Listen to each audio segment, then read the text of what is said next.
So we have to teach our children and our students that we think this debate between Du Bois and Washington. Washington had it right. Not saying Du Bois didn't. But, and I'm jumping to Marcus Garvey. He said, he looked around America, and he said, every nation had industry, had factories. He said, he looked around, and he said, where's the black man's factory?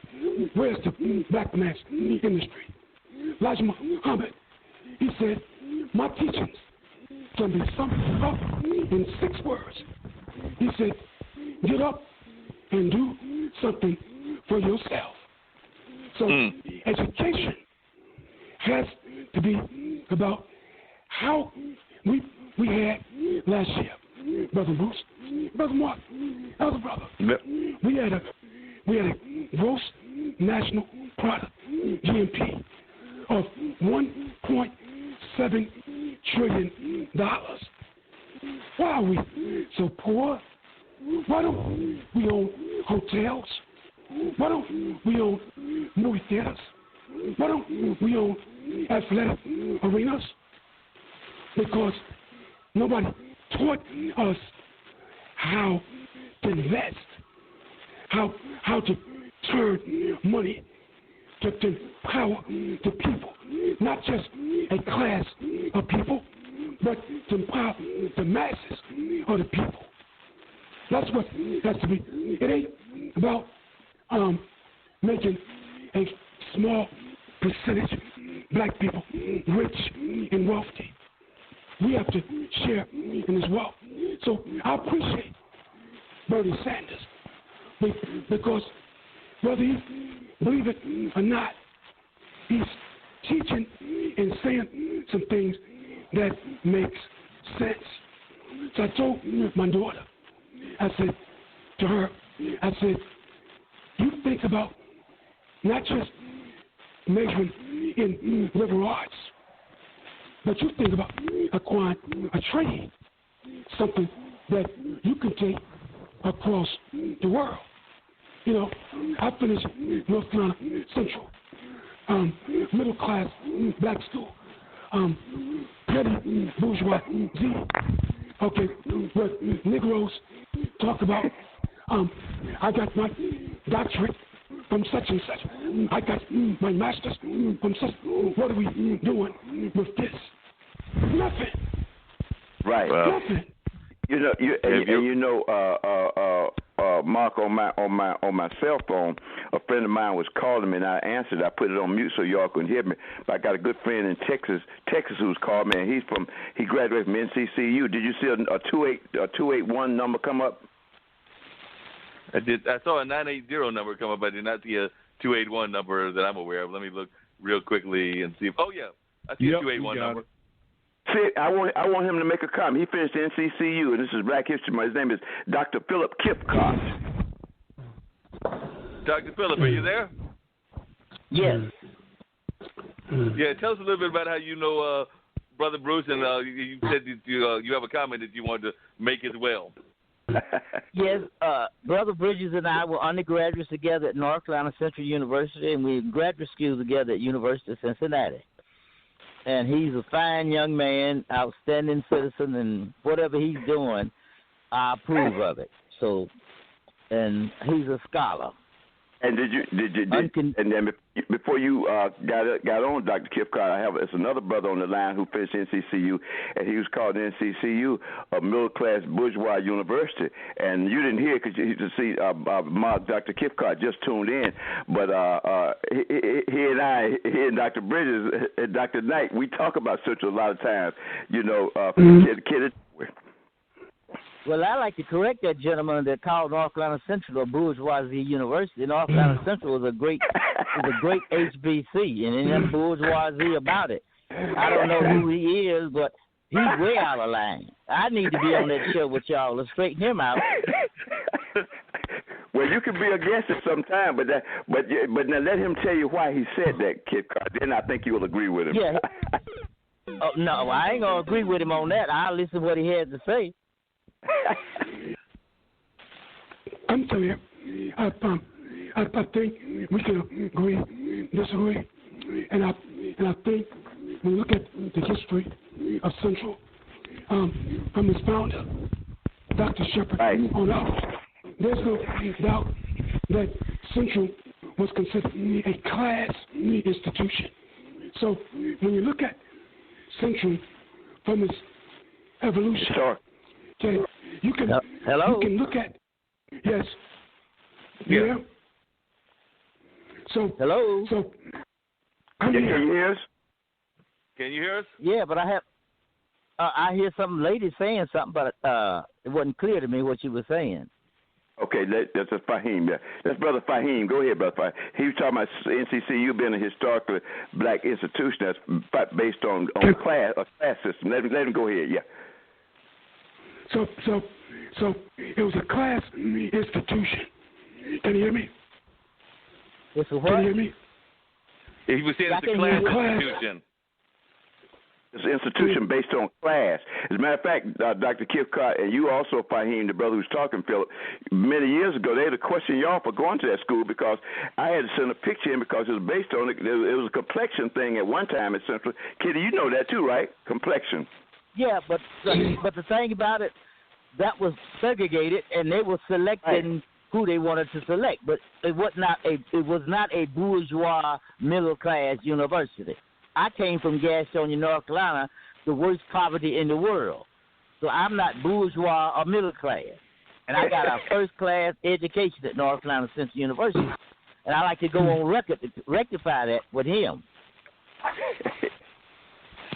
So we're just going to disagree like Fahim said. I actually got to wind down the show because we got only a few more minutes to go and everything. So we'll just agree to disagree. But I must say one thing about Fahim, which I know Brother Bruce knows as well, and I wanted Dean to know. If you ever go, next time you come down to North Carolina, Dean, I know you usually come to Virginia, but if you decide to drive down to North Carolina, stop in Durham. If you want the finest lemonade in the world, Brother Fahim sells it. And Mark, one day you might want to have Dr. Kifcott as one of your guests. He's calling us from Houston, Texas. He graduated from the Department of Geography under Dr. Spigner at NCCU, and he's taught at Prairie View State University. And we can talk about it later, but he'd be a good brother to have as a guest. Be a good discussion about it. Yeah, right, I would definitely love to have him on university.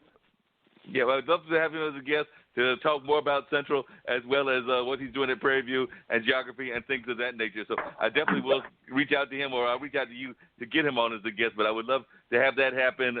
Before we get off, and we've got about 7 minutes to go, I do want you to talk a little bit about, you mentioned Pigmeat earlier, but I want to see if we got time for you to do at least a 2-minute routine of Pigmeat, because I do know folks that know you for the Pigmeat connection as well. So I want you to give at least a little bit of a Pigmeat tribute before we get you off the air, Bruce. Well, you know, Mark, we don't have much time, but I will mention, though, we'll give a little bit about Dewey Pigmeat Markham. And like I said before, Pigmeat Markham was from Durham, North Carolina. There's no marker to him in Durham as there is Blind Boy Fuller and some other people. But Pigmeat Markham was on the Ed Sullivan program. He made about 21 albums. He came up through the Gilly Carnivals and came up through the little traveling medicine shows, as they call them. And he was a tremendous comedian, born and raised in Durham, North Carolina. And Pigmeat Markham, some of his most popular things, Here Comes the Judge was very popular. He was one of the early rappers. He was rap before there was rap. He did a thing called Here Comes the Judge. And he said in the Here Comes the Judge, he said, I want a big round table when I get there. I won't sit down to one that's square. I'm going to lay down the law that better not budge. I'm going to bust some heads because I am the judge. And everybody say, he is a judge. He is a judge. Everybody knows that he is a judge. Pigmeat Markham,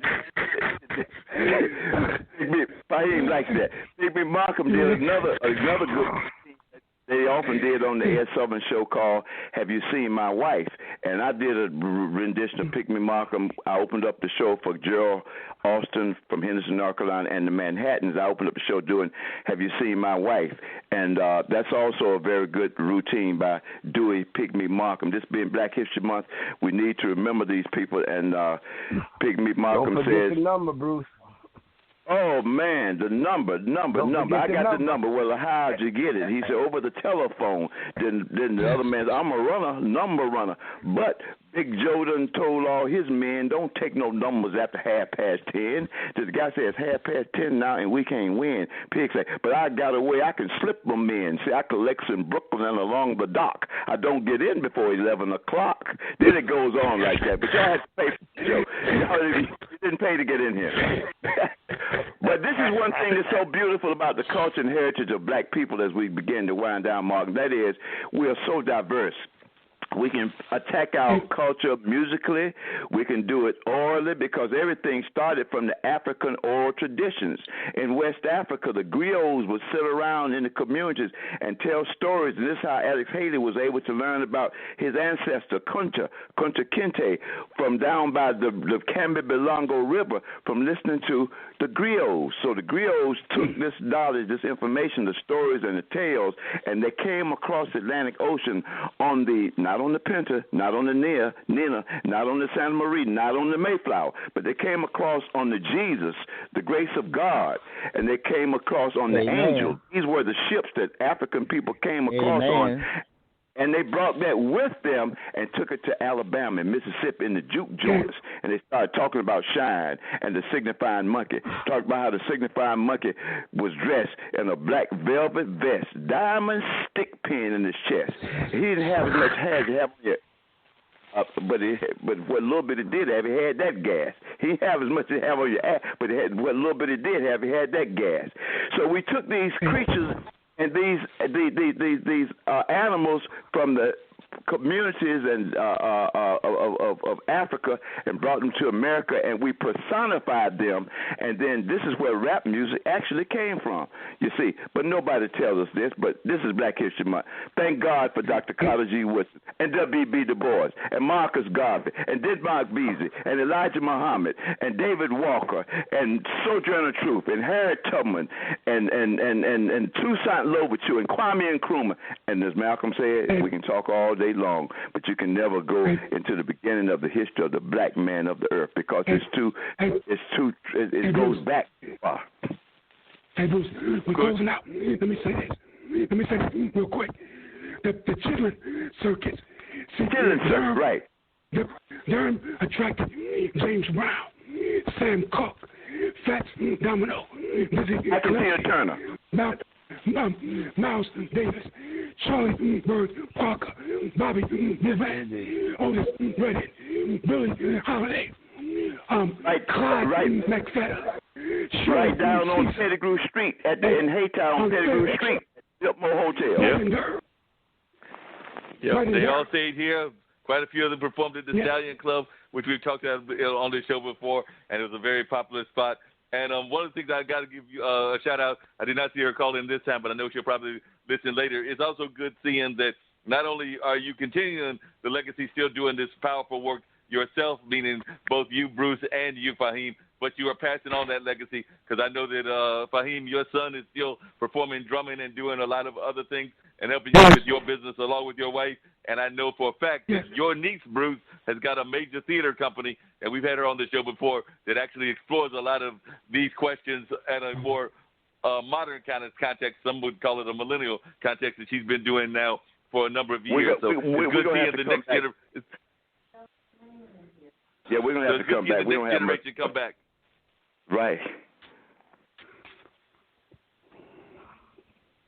So we're definitely going to have you back, Dr. Bruce, in a near episode, and I'd love to have you back, Fahim, as we tell folks all the time. We love having people come back on, so we'll have to arrange for you to come back on and to continue the conversation. And, of course, you know we're here every Monday night between the hours of 7 and 9, so anytime that we're on, except for a few holidays we weren't on last week because of President's Day, but there's only about maybe 5 or 6 during the course of the year. So even if we're not having you as a guest, you're always welcome to listen to our guests that we have on, hear what the episodes are about, and if you want to chime into the conversation, we always welcome having folks join in the conversation on a regular basis. As a matter of fact, I believe next week we're going to have some of the women poets joining our conversation from around this area, and we might be having Tanya Brooks, who's an entertainer out of California, and some other ladies that'll be kind of bringing in Women's History Month. So we do have some other people that I'm arranging to be on the show, but I am looking at some women poets to be on the show and possibly some